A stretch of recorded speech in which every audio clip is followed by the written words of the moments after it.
বাংলাদেশে এইসব বিচার বহির্ভূত নরকীয় নৃশংস হত্যাকাণ্ডের জন্য যেমন প্রশাসন দায়ী, তেমনি দেশের সরকার দায়ী এবং আরও দায়ী হচ্ছে এদেশের কিছু অর্থলোভী অসাধু আইনজীবী।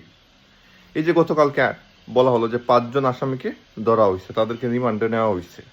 এখন আপনি রিমান্ডে নিবেন, আপনি সব কিছু প্রমাণ হাতে নাতে পাওয়া গেছে, একদম আয়নার মতন পরিষ্কার। তারপরেও কিন্তু ওইসব খুনিরা কিছু আইনজীবী নিয়োগ করবে বেশি পয়সা দিয়ে।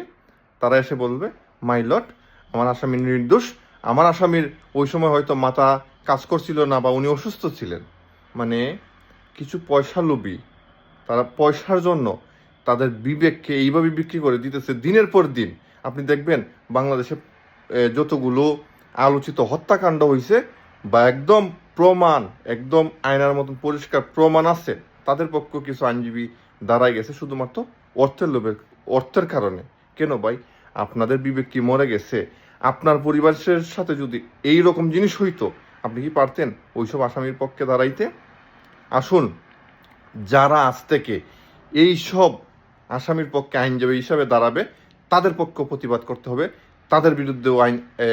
তাদের বিরুদ্ধেও কিন্তু রুখে দাঁড়াইতে হবে, যেন আর কোনো আইনজীবী এই রকম প্রমাণ, আয়নার মতন পরিষ্কার প্রমাণ, সিসিটিভি ফুটেজ, ভিডিও থাকার পরেও যেন তাদের পক্ষে না দাঁড়াইতে পারে।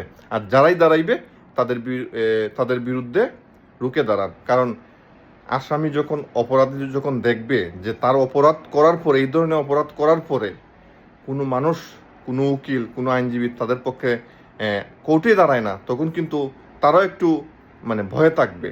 আমি আল্লাহর হস্তে বলবো, অন্তত যারা আইনজীবী আছেন, আপনাদের পেশাটা অনেক মহান, আপনাদের মাধ্যমে অনেক নিরপরাধ মানুষ মুক্ত পায়, আবার অপরাধীও, নিরপরাধ মানুষও অপরাধী হিসাবে প্রমাণিত হয়। তাই বলবো আল্লাহর হস্তে, অন্তত পরকালের আশায় হইলেও অন্তত এইসব লোকের পক্ষে আপনারা দাঁড়াইয়েন না। কারণ টাকা আজকে আছে, কালকে থাকবে না, কিন্তু আপনার যে বিবেক, আপনি যে অপরাধটা করছেন, ওইটার অপরাধ কিন্তু আপনি রোজ হাসরের মাঠেও বুক করতে হবে। তাই আসুন, আজ থেকে এইসব প্রমাণিত হত্যাকাণ্ডের প্রমাণ থাকার পরও যারা এইসব আসামির পক্ষে দাঁড়াইবে, তাদের পক্ষে আমাদেরকে রুখে দাঁড়াইতে হবে।